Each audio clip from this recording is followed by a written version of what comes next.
The Mind.Shift podcasts are brought to you by the Quantum Living Corporation and are based on the emotional alchemy principles of Dr. Craig Farney, whose goal is to rewrite the human operating system, one thought at a time. Welcome to Mind Shift with the Emotional Alchemist, where transformation begins from the inside out. I'm Dr. Craig Farney, and I help people like you every day uncover the beliefs that run their lives, which then allows me to help them rewire their subconscious thinking and help them finally to begin to feel at peace within their own skin.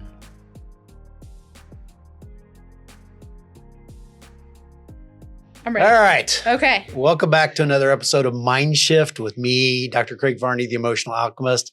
Today I have a very special guest, Katie Boston from Heritage Roofing and Exterior. But that's not what we're going to talk about today. No, I didn't even brand myself today. That's okay. So, Katie has some unique experiences from her past. I'm going to let you do just kind of a quick overview, and then we'll dive in deeply. Okay. So the topic for today is regarding military experience. Mm-hmm. So I joined the military when I was young, right out of high school. And I had quite a different experience than a lot of people get to have. It was pretty amazing. There were a lot of challenges, of course. And I was in for 15 years. And when I got out, I moved here to be closer with family, and thankfully found you to help with the transition from military to civilian life. Because when you're in that long, Right. it's really challenging. Well, we talked yesterday. We talked about how the military trains you to be a soldier. Mm-hmm. They don't really train you to be a civilian again, do they? In No. fact, how was it you described that? So, well, they have training, and it's a 2-week class, Right. and they teach you how to be a civilian. Okay. But all they do in that is to teach you how to dress for a job interview, Right. because you don't have to dress yourself. Right. So you forget how to do that because you wear the same thing every day. Right. So they teach you what to do for a job interview. They teach you how to write a resume and all that. And then what your options are for healthcare at the VA and all that stuff. And that's it. But they don't teach you how to be a real person again. Explain that. Well, when you are in the military, especially the longer you're in, you become a certain person, and it's the person that they train you to be, which in situations is fantastic because it trains your autopilot. It teaches you how to react to certain things and how to do your job. And it's very robotic. And in a lot of cases, that's fantastic. But when you're out, it's not so fantastic anymore because you don't know anything about even things like health insurance. What, I have options. What is that about? I don't know what that is. But it goes from everything to that to learning how to deal with people outside of the military. The military, when you're dealing with everybody, we're all taught the same things. So we can interact with each other really well. Right. But when you get out of the military and you're talking and dealing with people who haven't had that kind of situation and the life experience is very different, you can't talk to them the way that you can talk to everybody else. And it's challenging because you don't quite fit in anywhere. You have to relearn who you are, what you like, what you don't like. You don't even know that. Like you get out and people are like, oh, what are your hobbies? And you're like, oh, I can have those? I don't know. I've never had time for that. Right. So it's such a challenge because you have to kind of reinvent yourself, but figure out who you even are. You don't know. What do you like to do? What do you want to be when you grow up? You're already grown up and you got to figure it out because you don't know. So let me ask a tough question. What is the feeling of being military? I mean, you kind of said it being robotic. What happens to all the emotions? You don't really have any. I think it depends on what your job is. Right. Because I think in certain branches and certain jobs, you can have that, and that's fantastic. But I feel like most of the time, because of what we are dealt with and what we deal with directly or indirectly, it's easier to do those things if you don't think about it. If everything that you're looking at is, this is the task, this is how I get it done, it's done, now I'm moving on to the next task. So you pull away everything that is emotional or anything that could come back and tie into emotions in any way, because it's just easier that way. It makes you more effective. Right. If you can't do that, it's difficult to do your job. And most of the time, the military might not work out because you can't do that. Right. So you have to kind of pull all that aside and separate it. So in some essence, because you and I have talked through this aspect of, it isn't that you don't have emotions, you just don't allow yourself to consciously experience them or be aware of them. Yeah. They get buried. They do. Somewhere deep inside of us. Deep inside. Mm-hmm. And what I've noticed in my first few visits here and in talking with you, and the more I've gotten to know you and the more we've talked about, it's like the feelings are an infomercial of the Tupperware in the cupboard. Right. And so, you put the Tupperware away in the cupboard and you just stuff it in there and you shut the door and it's all, it's the infomercial. Well, it's all black and white and an old lady comes out to open it and she gets buried. She gets buried in Tupperware and she can't get up. She's falling and she can't get up. That's exactly what it is. Right. And you just keep stuffing it away and you're like, I'll deal with it later. Right. And that's what I tell myself. And I still find myself doing that even after we've been working on things for, it's been years now. And I still find myself doing that sometimes, like, oh, I will deal with that later. Right. But that's just me telling myself I'm not going to deal with it. Right. Later's never going to come. I just tell myself that and then I can forget it. So Heather was just in. Yeah. Which when these actually come out, it'll be a week later, but that's okay. And we were talking about the aspect of religion and what all of this really comes down to, all of what I do really ultimately comes down to the communication we have with ourselves. We are conversing with ourselves all the time. Though I have met a couple of people that don't have that internal conversation, and that's really fascinating. In fact, I got to find somebody that I can have on here to talk about that, because I'm like, what would that be like to not have internal dialogue? Yeah. The rest of us, we're having this conversation. The problem is it's not a conscious conversation. And when I think about the military, what I think about is the military is the extreme inner parent telling the inner child, you shut your mouth and you get in that corner and you don't do anything and you stay out of the way. Yeah. Yeah, I think that's very accurate.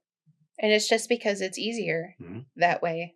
It makes sense logically, because if you get emotional, you will not be able to do your job, and it can cost you, it can cost people you care about, which we won't dive into that today. Oh, good. That's for later. That's for later. We'll deal with that later. That's too personal and too painful. I mean, that's, you and I have worked through a couple of those things, and just, I'm going to skirt around the edges just for the benefit, because part of what I want you to be here for too is to help other people that have been in the military realize there is hope, because I would think there is an aspect of hopelessness that you come out with. Oh, for sure. I think regardless of what your situation was in the military, the majority of people come out with that. And I think it just gets worse. Yeah. The more you try and integrate yourself and you fail.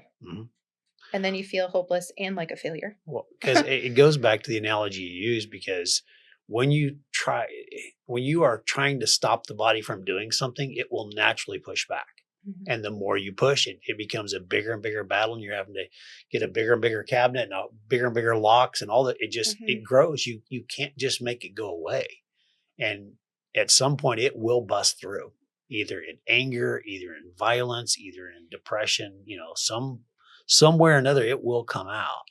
And so that's my ultimate goal for you being here is, I know there are a lot of people that are suffering, and I don't want that for them. I want them to know, whether it's through me or other people, there is hope. There is a way to work your way through it. There is a way to become a civilian again, to become yourself again. Because you kind of said this too, you truly become somebody you're not. At a core, or you become only partially you, not wholly you. Yeah, and you have to figure out what it is. Right. because you don't really know yourself when you get out. You just know Right. who you were and what you're capable of, but not necessarily who you are or who you want to be. Right. My favorite analogy is the concept of you today as an adult having a conversation with you as a child. What would the conversation actually look like? And the military basically says the child never gets to talk Mhm. because the child can get you killed, basically. So, Mhm. so let's go on, because you were in a specific aspect of the military. I was. Mm-hmm. You want to talk about that a I little was. I was in geospatial intelligence. bit? Mm-hmm. So essentially, that is using satellite imagery to find people and things, Mm-hmm. or to track things, or to, Mm-hmm.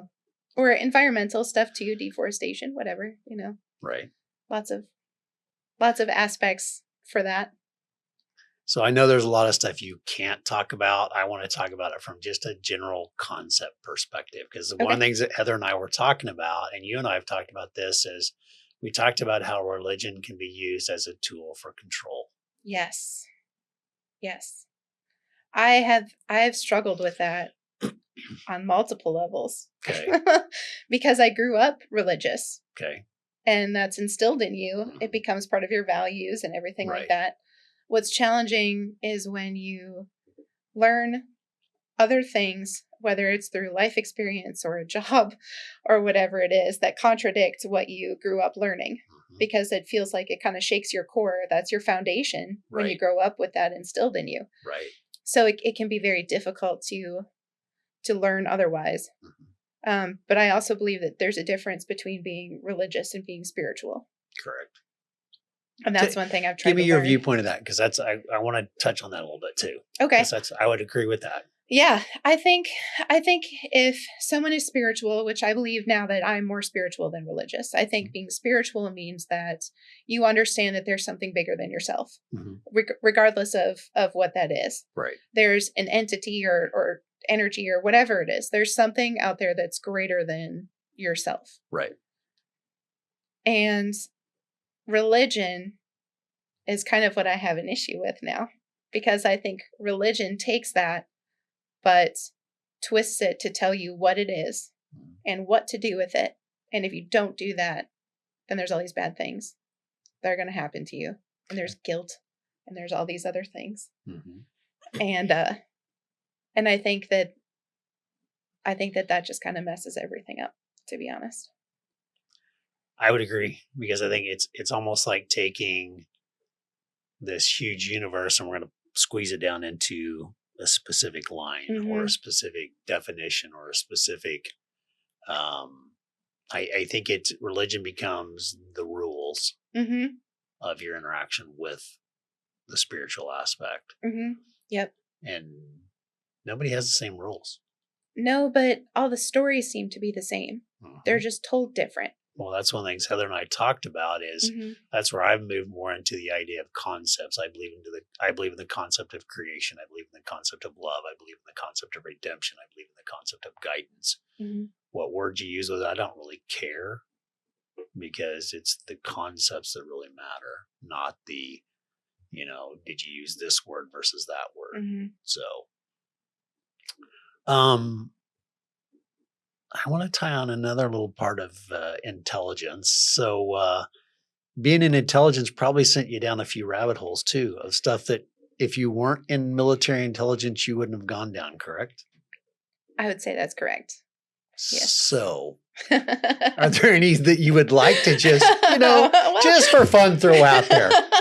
Anything that you find interesting that you dive into personally? Well, personally, what I dive into, which may or may not have anything to do with anything else, is my personal favorite thing to dive into is the pyramids, because I find them fascinating, because there are so many more out there than what people know about, and the history and just everything about them is fascinating. Right. So that's my favorite rabbit hole to go down to, which may or may not have anything to do with previous experiences. with any previous experiences or anything like that. This just happens to be my favorite Right. thing to dive into. I think they're fascinating. Right. So what's your belief of what they are? Oh, well, I have a couple. Mm-hmm. I have a couple, which people think I'm a little crazy for. Right. But, conspiracy theories, whatever it is, It's all good. So everybody can just put their tinfoil hat on, while we talk about this for a few minutes. And we will sell those later. $19.99 each. There we go. We're good to go. Yes. With the Mind Shift imprint. Yeah, there you go. That'd be a great promo. Let's do it. Oh, man. I think some of my favorite things about the pyramids is when you are locating something, Mm-hmm. and I mean, you can use this in any aspect of your life. It's in all the movies. It's in all the everything. Everything is based off of triangles. Mm-hmm. It's trigonometry. Right. It's just science and math. Right. It's trig. Right.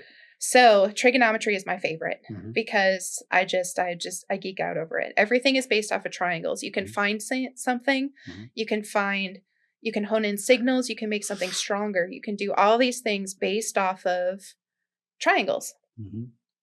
So with the pyramids, what fascinates me is the times that they were built Mm-hmm.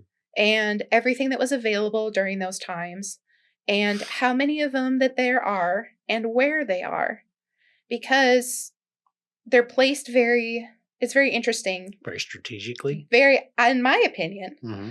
and that's just my opinion. Mm-hmm. But if you use those locations and you put them on a map Mm-hmm. that's close to whatever shape you believe the Earth is, it's interesting because you can use that. You triangulate things and you put them on a map and you look at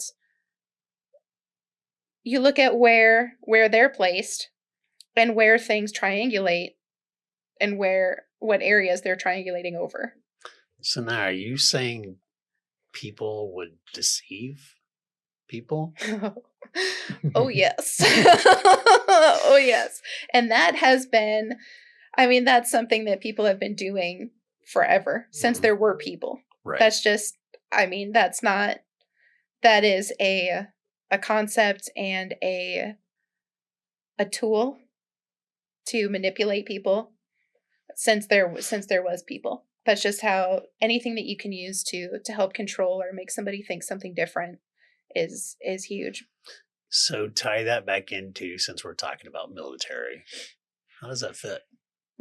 What's the ultimate purpose of military? Well, I believe that military has been put here to protect, Mm-hmm. and I believe that of course there are some aspects of control because it's operated by the government, Right. and you can't have that without control. Right. I believe that the majority of the people that joined the military joined why I joined. It was for protection, for patriotism, Right. Doing the right thing and feeling like you have a calling to Right. do whatever you feel is necessary. But I also believe that there are things that, shouldn't be done or places we shouldn't be. And I feel like sometimes it can be used for control.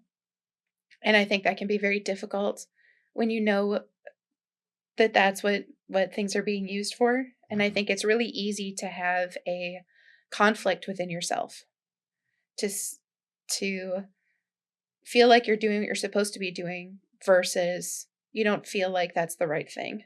Mm-hmm. And that is a heavy, heavy challenge because you have to do it. Mm-hmm. You're told to do it. You do what you're told and you do it. But sometimes, and not every time, but sometimes you don't feel like that's the right thing. And that's a hard thing to deal with. Which the whole point of all of these podcasts is this conflict, because that's ultimately what I believe creates stress within us. And that's ultimately what causes our demise, is that there's this lack of coherence, lack of unity in the parts of ourself.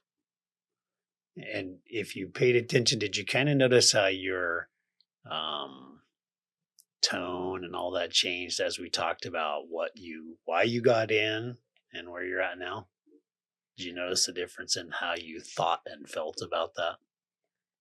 I definitely had different feelings joining than I did leaving. Mm-hmm. That is there was a big shift, a big shift. And some of it was my own personal experiences. Right. Of things that were handled or not handled the right way and everything like that. But my feelings are very, very different when I joined than versus when I came out. So let's go this way. Before you joined the military, what would have been the greatest internal conflict between your inner parent and your child? Once you joined the military, what became the conflict? And then as you came out, what became the conflict? Now, I know you can't necessarily talk. There's some things you can't talk specifics, but just from a general perspective, before you went in the military, and again, a lot of it is the conflict between what we are supposed to do and what we want to do or feel is right. Well, I know before I joined the military, the big conflict was the military. Okay. Because I've wanted to be in the military since I was like 4. I don't know, since I can remember. I've always loved all the military stuff. I was definitely a go outside, scrape my knees, play in the mud. Okay. Play paintball and all that kind of stuff, sneaking around. That was definitely me as a child. I always wanted to be in the military. Right. The show Get Smart. That was my favorite. The original, the black and white one. That was my favorite, and I wanted to do that. I wanted to be like some secret spy or whatever. I thought that was so cool. And if I could mix that with, going around and MacGyvering and all that kind of stuff, that would have been the perfect job. Right. Turns out the military had that job. And I was like, oh, I want to do that. So ever since I can remember, that was what I wanted to do. But the conflict was definitely, you can't do that. It's not safe. It's not good. It's not, all that. So I would say that before I joined the military, that was my biggest conflict, was feeling like I needed to do that, but then having everybody tell me it's not a good idea. Okay. So you had other relatives that were in the military before you? No. Okay. So my grandpa, who I never got to meet, my mom's dad was in the maritime service. But that was it. There was my parents weren't in, siblings, nothing, aunts, uncles, nothing like that. So where do you think that desire came from? I have no idea. I feel like it was definitely a calling. Okay.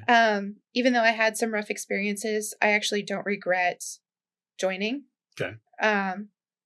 Which is huge because I feel like maybe I did for a little bit, but I feel like that's just what I was meant to do. That's what I was supposed to be doing. Okay. So once you got in, what became the conflict? Oh man, I don't even know. Oh, that's a good question. I could tell, but I won't tell on her. Yes, we've had a lot of other discussions. Yes. We don't have to bring those in here. Oh man. If you want to buy the secret version of this podcast. Yeah, that's what we need. The secret version. That's right. A more in-depth version. Oh, wow. We need a lot more than an hour if we're going to go into that. Absolutely. Oh man, well, I feel like the biggest conflict when I first joined, I think, was just kind of the same thing, but it was more specific to, I knew what I wanted to do in the military, and it was just, it's just finding ways to do it. Did it end up being what you thought it would be? No, not at all. Not at all. So I had some amazing experiences, and I got to do some jobs, and I got involved with groups that isn't a normal path for someone in the military, especially with the jobs that I took and everything. It was kind of weird how it all worked out. And I'm grateful for everything, because I think if there was a dream job that I could have had, I had it. And I think it was everything that I wanted to do, I was able to do, but it's definitely not what I thought it was going to be. Well, then that kind of leads me, why did you leave it? Well, I think you get to a certain point where if you start to feel yourself change to a point where it's actually noticeable, I feel like it was happening for so long, and I either didn't notice or I choose I choose not to notice. Mm-hmm. But I think it got to a point where I don't think I wouldn't have made it if I would have stayed in. Okay. I From what aspect? I mean, so I'm going to tell you right from the get-go, to whatever degree you feel comfortable. This isn't about making you cry. Yeah. Because we've had those conversations. Many of them. The point is, if I can help use your story to help others to kind of, because that stuff is so buried, so painful. If we can come close to it, then people can go, okay, yeah, I can relate to that. How can I start to change that? But what did you know? What was one thing that you noticed from a change perspective about yourself that you didn't like? Well, there's a couple things. I think the first thing is there's so much loss. It's okay. And I feel like the grief aspect is really difficult to deal with. Well, and especially if you're taught to shut down emotions. Yeah. You shove it away. Yeah. Because you can't deal with it because you don't have time and you just can't. Right. So you don't. But it's hard to keep all that because it feels like a sickness when you stuff so much stuff for years and years and years. And you also don't have time to process anything. So if you experience loss or you experience tragedy in any kind of way, whether it's even something, I've had loss in the military and I've had tragedies in the military, but I've also had them in my personal life while I was in the military. So you can't deal with that either because you don't have time. Right. You can't just take time off. You can't be like, oh, I'm going to call in and have a mental health day. Right. You can't do that. That doesn't work. Right. So I feel like as time goes by and you have so much loss and you have so much tragedy and you have so much trauma that you're trying to process, it just makes you feel sick. I just felt not healthy. Right. I had definitely, towards the end of my career, I was definitely physically not healthy, because I was not emotionally healthy. And I had a lot go on in my personal life and my military life that was tragic, and it kind of felt like it happened back to back to back to back to back. It was just never ending because you can't deal with it. Right. If you come back from deployment, you have to kind of reinsert yourself into a life where everybody has already been living. Your life stopped for a while, but theirs didn't. Right. They keep going and they keep doing what they're doing without you. Right. And when you come back, you have to not only try and deal with everything that happened while you were there, but also everything that you missed. And like for me personally, that was the first time that I had experienced that when I deployed. My son was 2 and a single mom. So when I came back, instead of having time to deal with things and to try and figure everything out and process, even to process anything that happened, it was, oh, welcome back. Here's your son and you're a mom again and go have fun. And you're like, well, I can't do that. Right. I don't know how. And I was young, so that didn't help. I didn't have a whole lot of experience anyway. So I was young and trying to figure all that out. And I feel like that's when it started because I never had time to process anything. Right. And so I just didn't. But I held on to that for 15 years. And then everything piled on top of that and piled on top of that.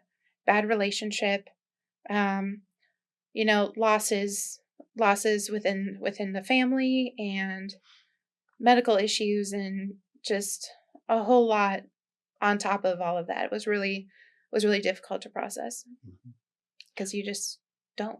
Right. Well, so, grief is one of the hardest things to process. Oh, it just kind of feels like it kills you. And I think I think the big issue is when you get out, you feel like maybe it's too late anyway. Because I felt like I couldn't do my job anymore. I didn't want to do my job anymore. Right. I was tired emotionally and spiritually. I was so angry. I had, and still have, I'm working on it, but I had so much anger. Right. To myself and to a lot of other things, but mostly to myself. Right. And so much guilt and so much sadness. And so much that I didn't process. And so I understand how when people get out, they just want to be done, because that's kind of, that's how I felt when I got out. Right. That was the whole reason I even moved to Kansas. So was to bring my son here and be close to my family, because my parents lived here, my brother lived here, and I knew that they could take care of Evan if anything happened, and I just didn't want to be here anymore. So. Well, we're glad you are. Thanks.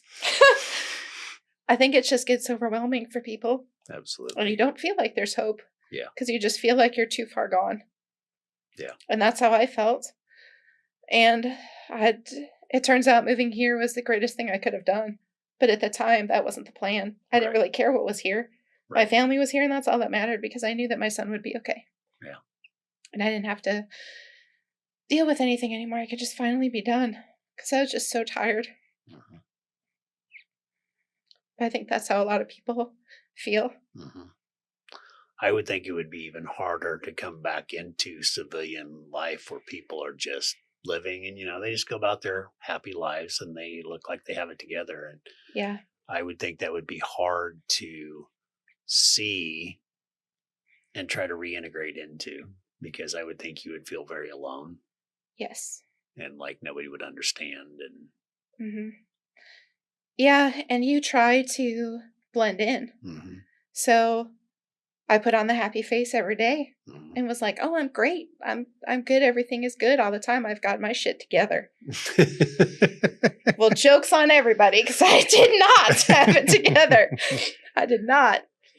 And it's just, it's so weird, because I don't know, you get involved in groups of people, and you get involved, you find jobs, and everybody thinks you're somebody that you're not. Everybody thinks you're someone great who's got their shit together, and and they're going through life and they've got everything all figured out, and you're dying on the inside and nobody knows. Right. And it's in some ways, I guess it feels great to be able to trick people like that, but it's kind of terrible. Like you're a secret spy. Yeah, it's kind of terrible, because it's not at all accurate. It's not at all accurate. Right. Like there's a lot of things you can handle, but man, that doesn't mean you're handling it everywhere. It just looks that way. Well, and part of the reason I even want to have a podcast like this with somebody like you is I think military just amplifies everything. Yeah. It's an amplification of all that we all experience. And I think the first word that comes to my mind when it comes to military is conflict.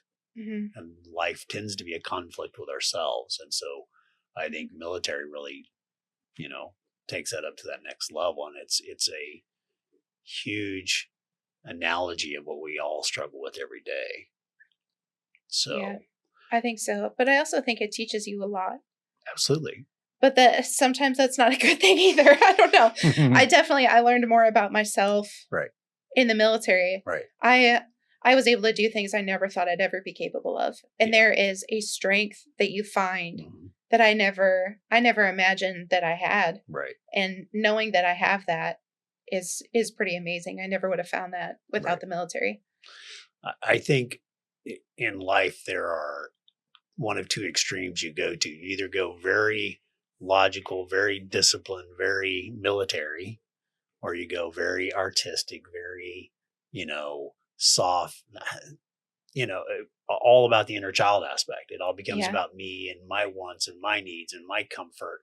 And I think neither one of those are completely good. It's when you can bring those together, when the discipline that you can bring with the caring kindness of the inner child part is when we're our healthiest self. Yeah. So where did it start to change in a healthy direction? In a healthy direction? Mm-hmm. Oh, well, that was definitely not until I had a couple visits with you. Okay. I will say that I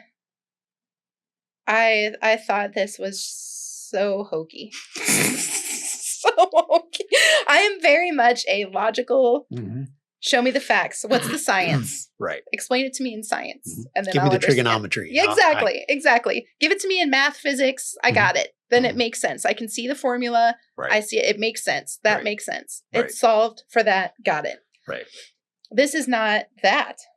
But this makes so much sense. And yet I will tell you it is. So the only reason why I started to be like, okay, wait a minute, was because, I don't know if you remember, but when I first came here, I came here with my mom because my mom was having some medical issues. We were having trouble trying to figure out what it is. Right. And so when we came here, when I first saw you do the testing and all that stuff, I was like, what is happening? what exactly are we doing here? I don't know. I don't know if that's real. Right. And when I've had my first visit alone with you, and I said, okay, explain it to me in science. Right. But you did. Mm-hmm.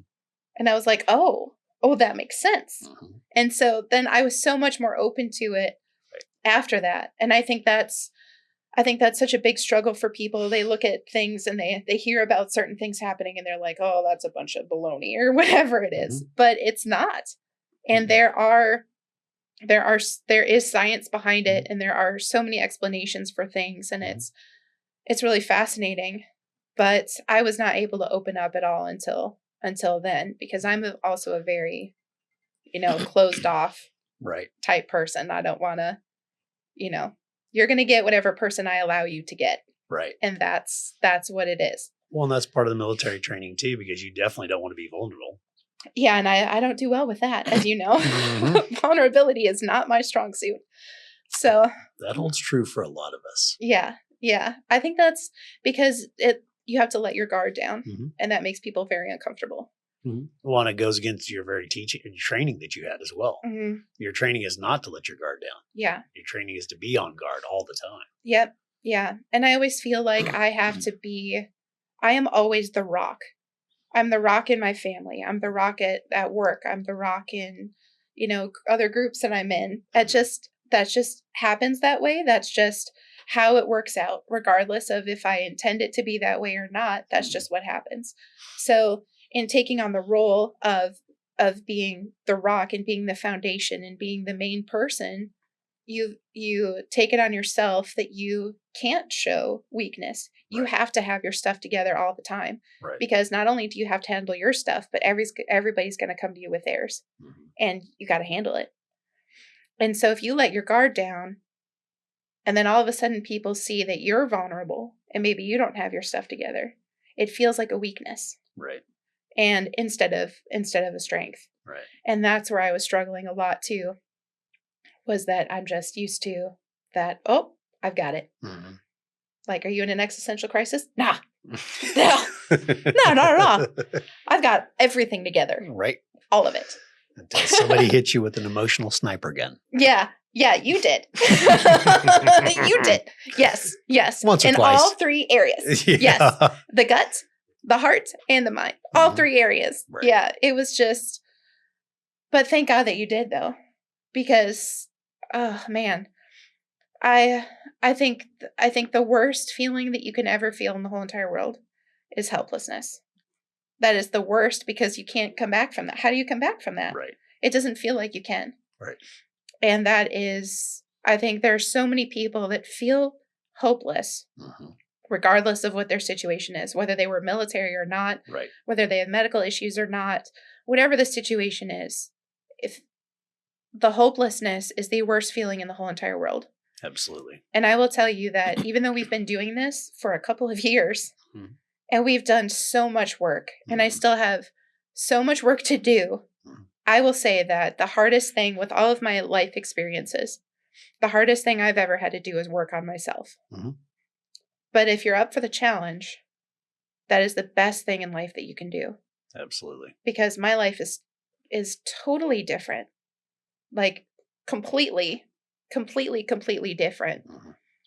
because of these talks and because of changing your mindset and looking at something from a different perspective. And it all helps so much because that feeling of hopelessness goes away and it turns into, okay, I've got work to do. Right. But you can actually see that there's a tunnel. Mm-hmm. And if there's a tunnel, there's got to be a light at the end, right? Mm-hmm. So, And we just hope it's not a train. yeah, Just and kidding. because most of the time it is. But, Yeah. then it's okay. Right. I think that's, and the thing that I get at too is you can feel that difference. Yeah. It's a feeling. Yeah. It's something deep down inside you. And I think that's the crazy thing is when you talk about military is that's turned off as best it can be. Yeah. And I'm like, that's where life comes from. Mm-hmm. Most, especially military people, are taught to live from their head Mm-hmm. and disconnect from the emotion or the feeling. And I get it because from a functional perspective and from what you're choosing to do and be involved in, emotions definitely can create a problem. Yes. You're not really living though. And I think that's the hard part. And kind of even what you talked about is, well, when you're done doing the activity, then what? What are you left with? A new activity. Right. You just got to find something new. Right. And you don't stop. Yet at some point, and you experience this, at some point you go, I can't do this anymore. Mm-hmm. You're dying literally inside. Mm-hmm. Yeah. And at some point you will die one way or another, Yeah. either physically or you just go dead. Mm-hmm. Yep. And that's definitely, that's the path that I was on because I felt like I had died. Mm-hmm. And I mean, there were some personal things that happened during that time as well that escalated that. Mm-hmm. But that's how I felt. I felt like I got to the point where there was just nothing. I didn't even have the anger. Mm-hmm. And that was always there. Right. Right. That's like my go-to emotion for everything. And that wasn't even there anymore. There was just nothing. Was there any peace in that? Or was it just dead? There wasn't any peace. And I didn't feel like peace was ever possible. I didn't even remember what that felt like. Right. It was just dead. It was just nothing. Mm-hmm. And it was just nothing and hopelessness. But it didn't even feel like there was pain anymore. Mm-hmm. And that was the scary part. Right. Because when that went away, I realized that I felt like I was done. Mm-hmm. And I think when you get to a certain point, I know that topics like suicide are very difficult for a lot of people, and it's a very controversial topic. I've talked to a lot of people that they'll say, oh, that's the coward's way out. And that's, all that kind of stuff. And, they're just doing it they leave behind a mess or whatever. But I think those are people who have never had that feeling before. Right. Because that's not at all how I felt. Mm-hmm. I felt like I would be doing the world a favor if I did that. Right. Because the burden I bring is too much. Mm-hmm. So I felt like that was the best thing that I could do. Right. For myself, right. But also for my family. Right. And for those whose life I was in, because I felt like there was just nothing but negative things that I would bring. Right. So it wasn't at all what people say. It's just because you get to a point and you're just done. Yeah. You just want the pain to stop. Yeah. You're just done. Mm-hmm. Yeah. I get that because I don't think anybody truly wants to die. No. You just want the pain to stop. Yeah. Yep. You want the hopelessness to go away. You want the noise to be gone. Yeah, and that's the only way. Mm-hmm. You feel like that's the only way you can do it. Yeah. And nobody else ever understands. I think the hard part too is sometimes we you'll make a statement and we'll put the word but in there, like it's a coward's way out, but they didn't know any better or whatever. Mm-hmm. It is ultimately just it's funny because it is the most selfish thing you can do in a way. Mm-hmm. And you do leave a mess behind, and it's the only solution your brain can come up with. Yeah. It's not that you don't care about what you're leaving behind. It's that the other part is so intense, so painful, so overwhelming that it just overrides any concern you have, for what's after, because you're just in such a hopeless place. It's got to stop. Mm-hmm. Yep. And when all you can feel is negative, it's better to not feel anything than to just feel everything that's negative all the time. Whether it's the hopelessness, it's the pain, it's the grief, it's the worthlessness. So much of that. And guilt and just pretty much all the bad emotions that you could have.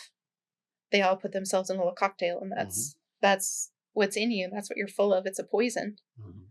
Well, I imagine that you, for those of you that aren't in the military, that whatever you feel in the moment where you had a spat with your spouse, or you got mad at your kid, or you felt sad about something, and all that stuff just keeps getting pushed down inside, and you never let it out, and you never let it out, and you never let it out. It becomes overwhelming.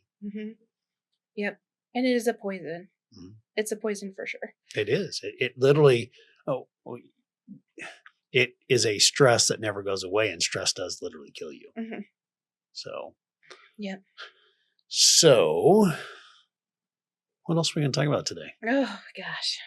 We've kind of hit the big stuff. Yeah. That was what would you like to share? Oh, gosh.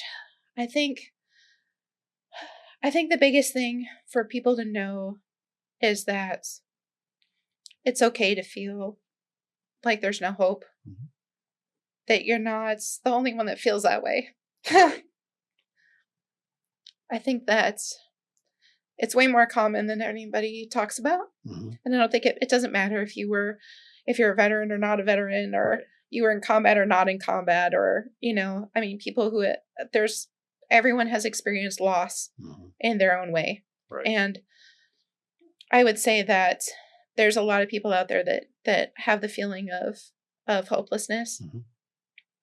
And no matter how strongly you feel that, there is actually a way out. And knowing that is powerful, because it's going to take work, but you can get out. I find it really just comes down to having a healthier conversation with yourself. Yeah. But you need somebody to teach you to do that. I get that. That's part of what this exists. I mean, that's my goal in what I do, is to help teach people that. Because if I take your experience, your inner child is screaming and desperate to be heard, and the parent just keeps going, shut up, shut up, shut up, shut up. You're not having a conversation with yourself. And if you could actually just allow that inner part of you to just talk and just let it all out. That's what I find so many times. And I said it before, and I'll go back to skin. All that emotion you buried inside gets stuffed in the inner child. And it's based on, you had this idea of the world as a child, and all of a sudden the world didn't match up that. And there's a feeling that comes along with that, either an anxious feeling, a sad, overwhelmed feeling, or an angry, resistant feeling. And if you can just let it out, and I think the problem for most of us is, especially if you talk about military, once you start letting it out, it's the behavior or the reaction that comes that we're really ultimately trying to avoid. And this is where, unfortunately, sometimes people will literally go crazy and just, they let all that stuff out, and all of a sudden, and it is, I think, especially with what you guys have been through, that it's important to have guidance, to have somebody that can help kind of guide you through that. So, but like you said, also, I can tell you part of what allows me to do what I do is because I have felt the same type of feelings. I have felt so bad within myself that I not only wanted to die, I wanted to not exist. I didn't want to have any of it anymore. it felt so overwhelming. And so I would say the same thing. There is a way, if you can get help and get people that can help guide you, it makes a big difference. But I think the biggest thing is talking with someone who can teach you that. Because I can't tell you how many people I've talked to. Right. Because the military made me. And you have to go talk to this person. You have to talk to this person. And they're like, oh, take these pills and you'll be fine. Right. And it's like, that doesn't do anything. That does not help. That almost makes it worse. It does. And it's like they justify your feelings. And they're like, yeah, okay. And you're like, so, and they're like, yeah, that sucks. Take this pill. And you're like, that does not help me, you know? And so that almost makes it worse because you're like, if I'm going to all these people and none of them can help me, I must really be bad. Well, you're not really fixing the problem. What you're really trying to do is physiologically stop the process from happening. Yeah. And it does not work because it's going to come out somewhere. It does not work. It does not work. Right. But I mean, I always tell everybody too, when I talk to anybody about you, which happens all the time, by the way, all the time. I appreciate that. So I always tell them, if you had a fan club, I would be the president.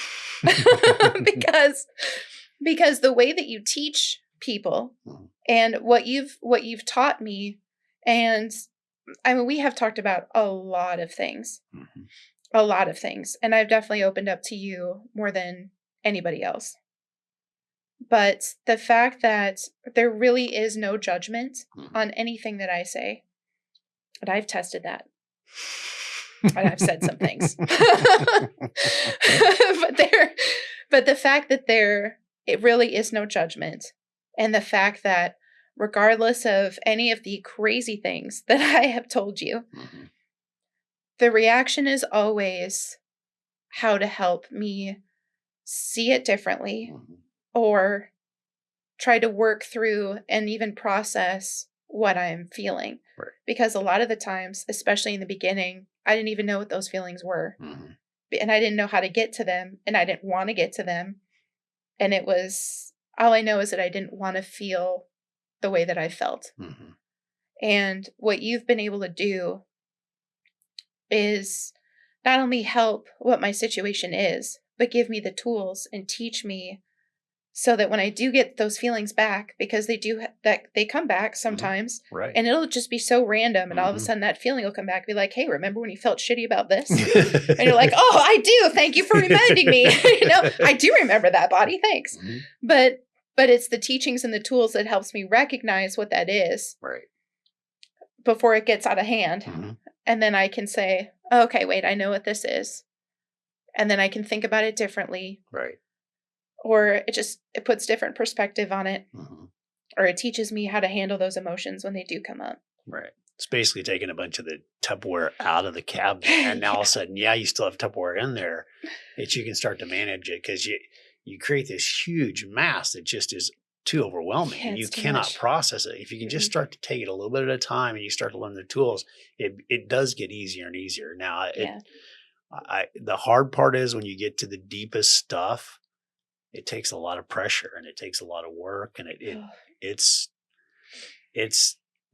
funny because you can get to this place. So this is kind of where I'm at in my own journey, is there's this little thing left, and I'm like, it doesn't. I tell people a lot, golf is my laboratory, because golf brings out that deep part. And I can tell that I've made progress because I don't scream as much. I don't yell. I don't throw clubs like I used to. And I still feel this. I'm left with this thing of just going, okay, I feel this thing. What is it? It's not this overwhelming. It's not this, I got to fight against it. It's just, I feel this thing, and I don't know what it is. And I'm not sure how to make it go away, but I can start to manage it now, because I'm going, okay, what is this? Why is it there? Where did it come from? Where did I learn it? And, we've gone through this too. And I keep going back to that inner parent, inner child. We learn to see the world in a certain way as a child. And some of it is good and some of it's not so good. And it's that not so good. And it's ultimately what we see about ourselves. Because I think as a child, all of us struggle with the same concept. I'm not good enough. Something's wrong with me. And then you have these life experiences to go, yeah, see, that validates it. Yep, that confirms that. And it's being able to go back and go, okay, what if that's not true? What if I am good enough? What if there's nothing wrong with me? Mm-hmm. Because the other piece I wanted to tie in too is you get to where you feel alone because you feel like you're the only one that's experiencing what you're experiencing inside. Yeah. And there's an aspect of it that's true because all of us have our own nuances. It's the same. Mm-hmm. We all feel that way inside. It makes it difficult because nobody ever wants to talk about it. You know. So in dealing with that and having those feelings and having this, I'll deal with that later, or I can't let anybody know the real what's going on. I'm just going to put the happy face on and everybody thinks I got my stuff together. Right. It also means that you're pushing out any kind of relationship with anybody. Right. And that's romantic relationships. That's friendships. It's your family. It's any kind of connection with somebody. You shut that off too. Right. Because if you let somebody in, that means they might see you. And that's scary. Right. And so I know that's something we've been working on a lot too. And that's a challenge because I think most people that feel that way are the ones that are like me, who are like, I can't date. I can't, do anything. I can't let anybody in. Right. Because I got to be strong. Right.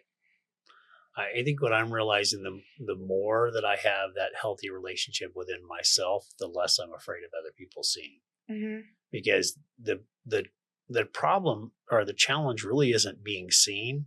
It's that you think what's being seen is bad. Yeah. And when you realize it's not, you can just be yourself. Then you're not afraid of that vulnerability. And I will say that it took a while, but it was like 2 years ago, I think now, when I did open up to someone. And I think that when you shut everything off for so long, and if you can find a person that you feel like you can bring in for whatever the reason is, that is also such a push in the right direction and such a good feeling, because all of a sudden you feel acceptance and you feel a connection with somebody. Right. And I don't know, there's a trust there that you don't know where it comes from because it doesn't make any sense. But all of a sudden you're like, I feel like I can trust this person. And then there's like I don't know, there's a bond or something that happens. And that is the first time when I did that. That was the first time that I felt a little bit of peace. And it was very, very small. But that was life-changing because I didn't think that was even possible anymore. Right. I thought I was too far gone to even feel that. Like, what is, and I didn't even know what it was. I was like, what is this? What is it? What's this thing? What is this? What is this? This doesn't fit. Good feeling? Yeah, what? That doesn't fit. What is this? What is it? You're in the wrong place there. Get out of my body. It was, it's crazy.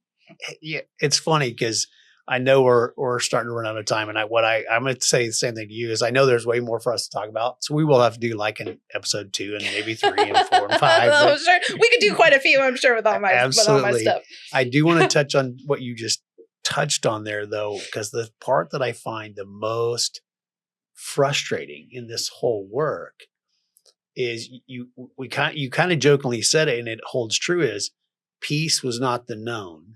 It's not the familiar, and your body will actually fight that because the known is what's safe, and it knows what to do with it. And I see this all the time. And what I do is, as much as you would want to be whole, your body goes, I don't know what to do with that. And so it goes, I'm going to put you back in this other place where at least, even though we don't like it, we know what to do with it. And there's this process of getting comfortable with the unknown, getting comfortable with the unfamiliar, of allowing yourself time for it to change. I think that is so difficult because everybody has their comfort zone.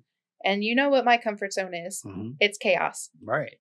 And it's it's war zones, Right. you know, Right. emotionally, Right. whatever's going on. Right. If the more chaos that's going on, the calmer I feel, Right. because that's my comfort zone. That does not mean that that's healthy. Well, because what I was going to say is it's almost the military in reverse, because when some of us think about what the military is, the military teaches you to be comfortable with chaos. They teach you to be comfortable with what's not familiar to you. Yeah. Yeah. And I normally, when it's not emotionally based, I am all for the unknown. Is that a cave over there? I'm going to go explore it. Is that something, a new hobby? I'm going to want to learn about that. I will dive into anything and everything just to learn about it and see what it is. But that's so much harder when it's yourself and it's your emotions. I do not do that. Well, maybe you could start thinking about your emotions as that cave, as that adventure. Yeah. Because I think that ties into your truest self and your truest essence. Your truest essence is an adventurer. That's why you've been all over the world. That's why you've done so many different things, is because that's your truest self. It's been in an avenue that maybe wasn't as healthy as it could have been. And if you can learn to harness that and connect that and put that into play in what it could actually be, you'll find it's a good adventure. I think I've definitely done a lot. You have. I mean, I think back to when we first started all of our conversation, and I can't believe it's been years. But in some ways I can believe that it's been years, because, it's a lot of work. It's a lot of work. But it's definitely, I mean, it's been an adventure. Yeah. For sure. Yeah. But I've learned so much.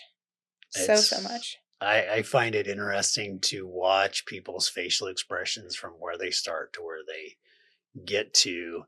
You did have kind of that, you're not coming in here. Closed for business. That's right.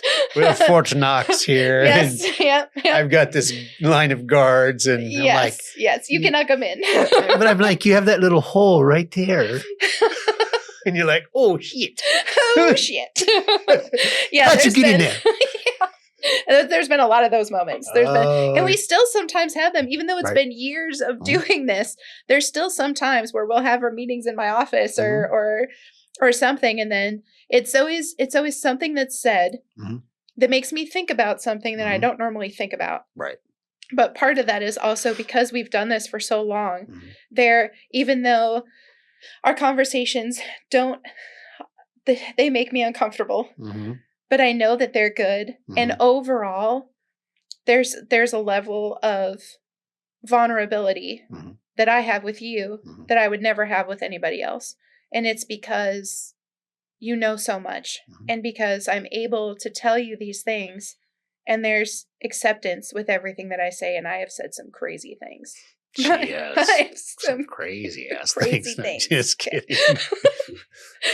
But it's like, if I were to tell anybody else that, you imagine what somebody would say if you think of the craziest thing you've done, or you think of the craziest thing that you would want to say to somebody, and you say those things, you say those words out loud to that person, what is their reaction going to be? Because it's probably going to be, whoa, what? And you don't want somebody to judge you, but ultimately you portray yourself a certain way. And whatever you say, it can't damage what that image is. And that's my view on everything. I portray myself a certain way because this is the person that I've decided that I'm going to portray myself as. And anything that I say can't go against what that is. Right. But when I talk to you, it's not that way, because you hear everything about my life, like everything. And it's the level of acceptance and the level of no judgment makes it so it's comfortable. Good. And even though the topics are uncomfortable and the stories are uncomfortable and the work is uncomfortable, in the end, it's so beneficial. But there's nobody else I could say those things to and know that it would be okay. So that's huge.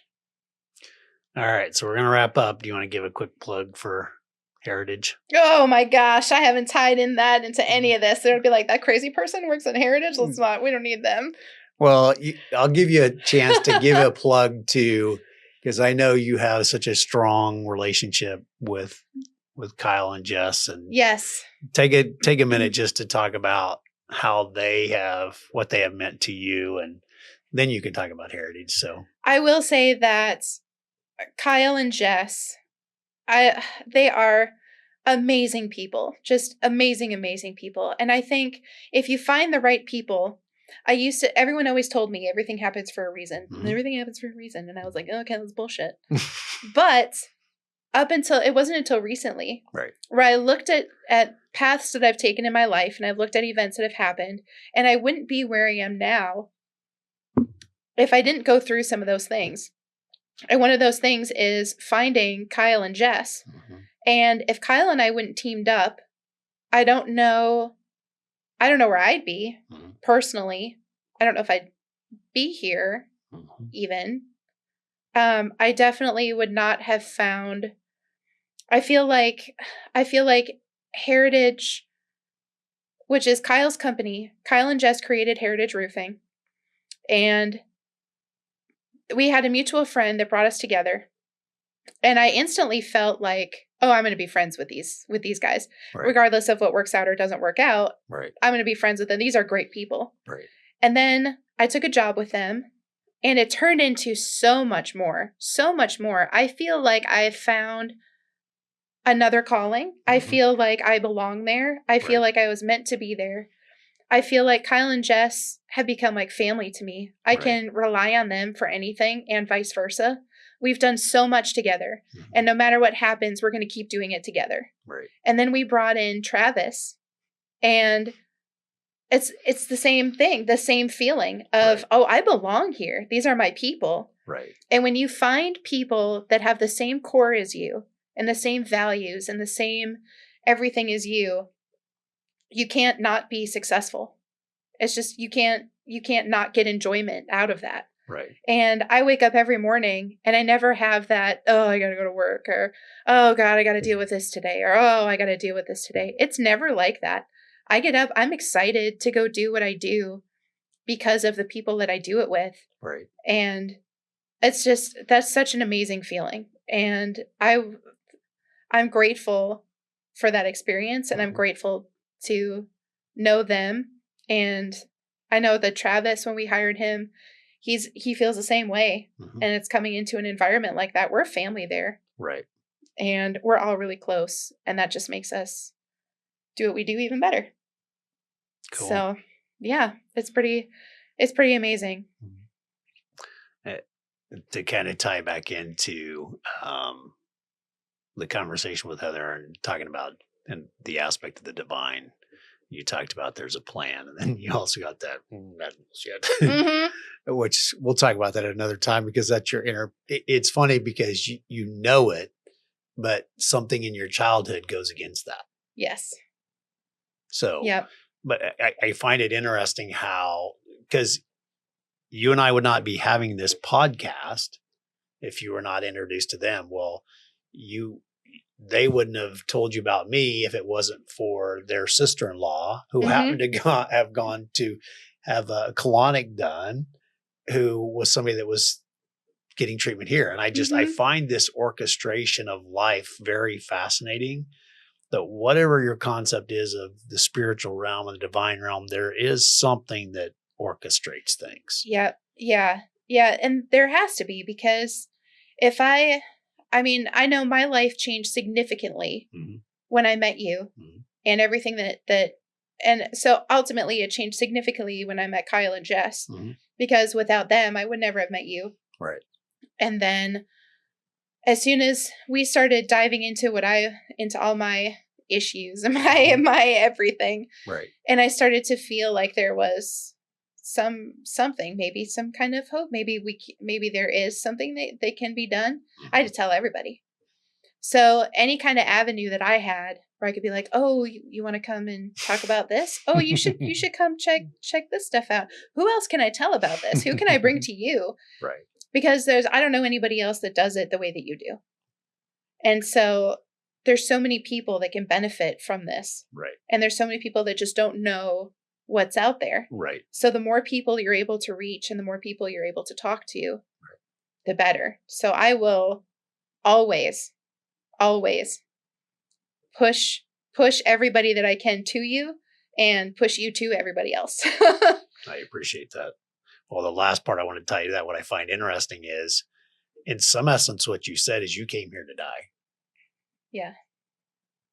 And I think that's interesting that what you thought was the plan becomes totally different in the hands of the divine. Yeah, which is a struggle. You were sent here to be redeemed.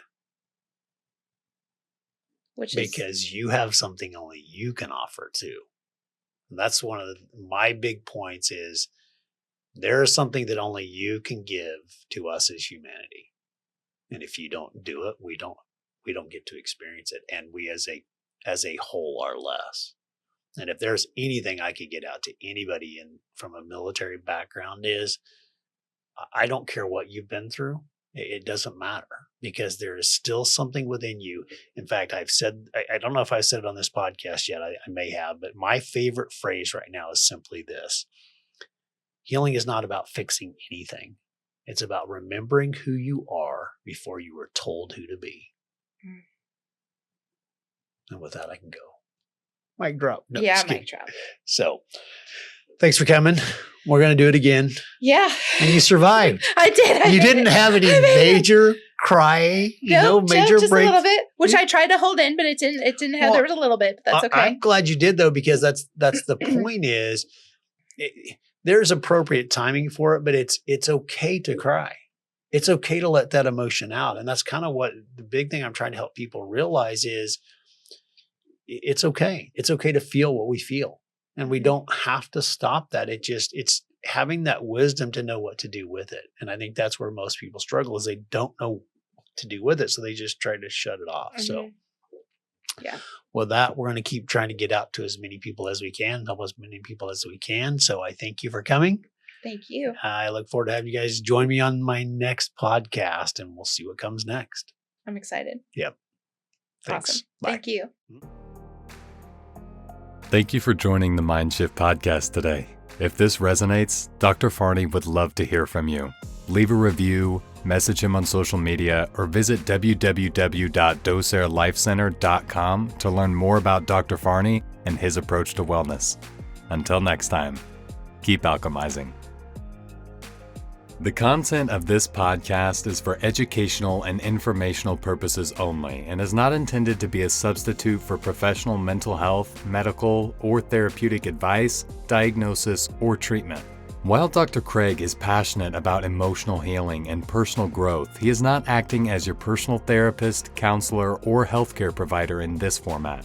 If you're experiencing significant emotional distress, mental health challenges, or physical ailments, he strongly encourages you to seek support from a licensed professional in your area.